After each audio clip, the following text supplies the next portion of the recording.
How's it going, Tim? What is this? What? Patriots stuff again? We get it. We get it. They won the Super Bowl. It was 3 weeks ago. Yeah. Move on. We get it. Move on. You don't like my shirt? No. Established 1960. Fan from day one. 1960. I've been a fan since the first day. You were a fan since? Yep, 1960. Yep. I don't know. You're lying to me. Biggest comeback in Super Bowl history. It's great. It never happened. Steve, Yeah? I just got word from the board of directors. You're now banned from wearing Patriots apparel on the show. Sorry. It's a victory for all of us. Did you put them up with this? I may have sent an email. This is your doing? Maybe a little. I can't believe it. How many times, at every turn, do I get put down by the man on this show? Are you calling me the man? No. I just... You know? Come on! Where's my polo I keep under here? You look much better in the white than the Patriots, anyway. Just put my... Where's the hole at? Tim! Where's the hole? I can't find the hole!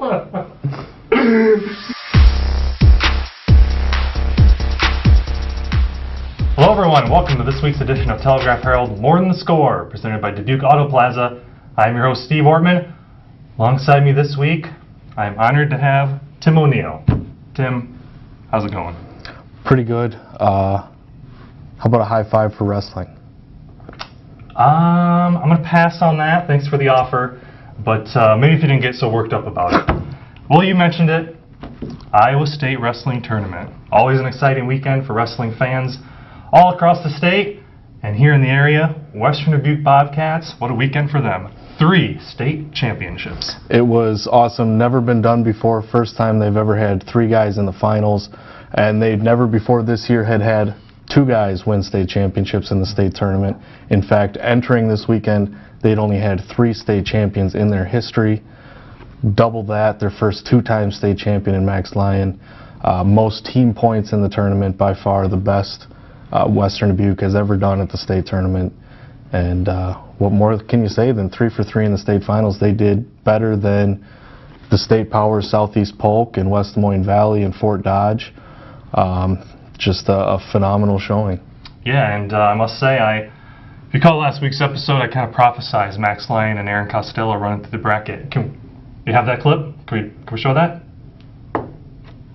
There it is. I called it, man. They were dominant, weren't they? They were. You missed one, though. Yeah, who's that? Braden Burt. Braden Burt? He was waiting to smash the ladder over my head, I'm assuming. But yeah, Braden Burt, Max Lyon, Aaron Costello.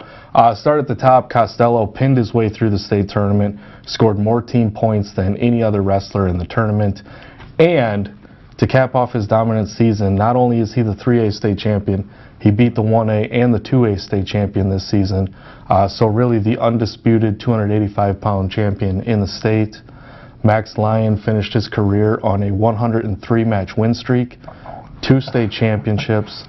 51-0 as a junior, 51-0 as a junior, 52-0 as a senior, and then Braden Burt, just fantastic story. Started wrestling a little bit in 7th grade, didn't wrestle in 8th grade, came back out as a freshman. He was 3rd string, really didn't start until his sophomore year, didn't medal before this year, and then was just an absolute force at 132 pounds at the state tournament. Beat the #1 ranked kid. It was kind of funny to me. They took Burt down to start with and then let him back up right again. That was kind of the method they were going to use to score points, and that was the last time they had the lead. Burt just totally took over after that, and just a dominant showing for him, and matches the state championship his brother won for Dubuque Wahlert in 2014.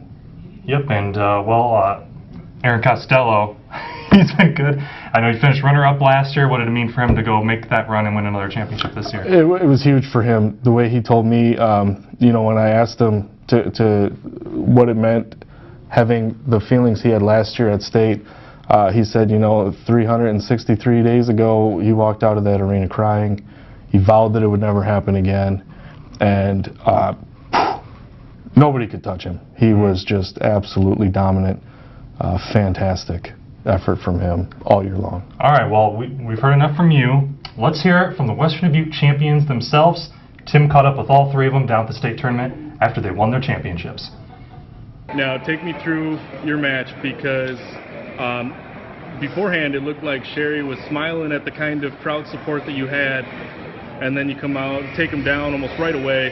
Just take me through that match. What were you able to do to be successful and just not give anything up? Well, he was going for big points. I don't think he thought he could win that match unless he got those big points. So right away, I dug that underhook and he went for that lat drop, and I caught him in it right away. I knew what he was going to look for the rest of the match. And honestly, it was my bad. I wrestled a little more passively than I usually do. I feel like if I would have just kept going, I could have, widened that gap a little more. But as it was, I'm not complaining. Just tell me again, two-time state champion. Just how does that feeling compare? It's one of those things that just never gets old. It's like, you won it the first time, it's just as good the second time. Tristan won in overtime. I don't even know what my score was. What was that moment like in the crowd? It was amazing. I felt my mom. She was crying. All my brothers, sisters, they were all crying. And it was just the best feeling ever. What was the strategy going into this one? Did you Top. A lot of top. I had to get the first takedown. I didn't. He got the first takedown, but I immediately got one back. Put him to his back, and I knew he was broke after kept getting that near fall. All right, Aaron, you think about your state tournament last year, and I know it didn't end great. A year later here, you've made it all the way to the top. Just what went into that ascension for you, and how does it feel knowing that you got that title? 363 days ago, I left this place crying, and I told myself I'm never going to do it again. What were you able to do? Because it looked like Lickus was trying to get you, and then you just flipped him, took him down, and finished it off. What were you able to do to get the fall? I was just able to cinch up tight, reverse headlock, hip in, and he went to his back. Bobcats go 3 for 3 in the state finals. How do you put that into words, what you guys were able to accomplish today? It's super exciting for our fans, super exciting for our program. I think it shows everybody in the program what they can do in the future, and I think it just sets a precedent for Bobcat wrestling in the state of Iowa.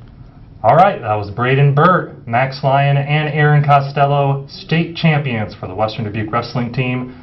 But here, also in the area, we had some other kids placed down there as well. Yeah, in all we had 11 medalists, 9 of whom won their final match down at the state tournament. Starting with Western Dubuque, Jacob Close was 5th at 113 pounds. For Hempstead, Nathan Feldman was 7th at 138, and Joe Pins won 3rd at 120. For Dubuque Wahlert, a couple of third-place finishers, Colton Bartow at 160 and Boone McDermott at 182. Phenomenal tournaments for both of those guys.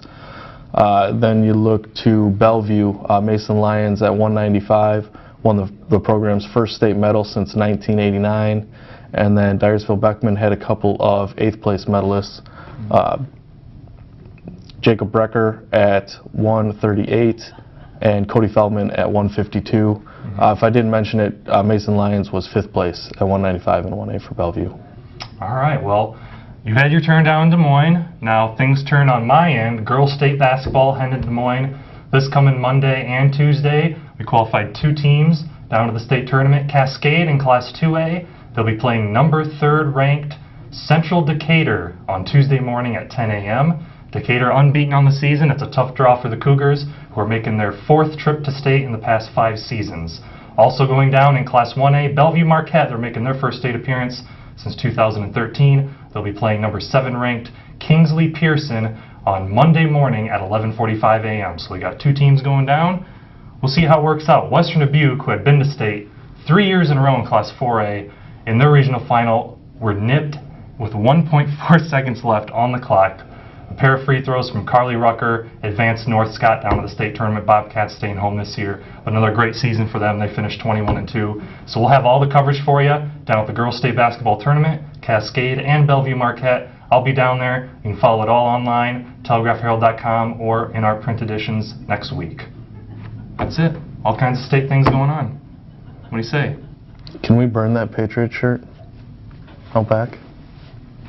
Just unbelievable. Man, I cannot appreciate the biggest comeback in Super Bowl history. Not my comeback.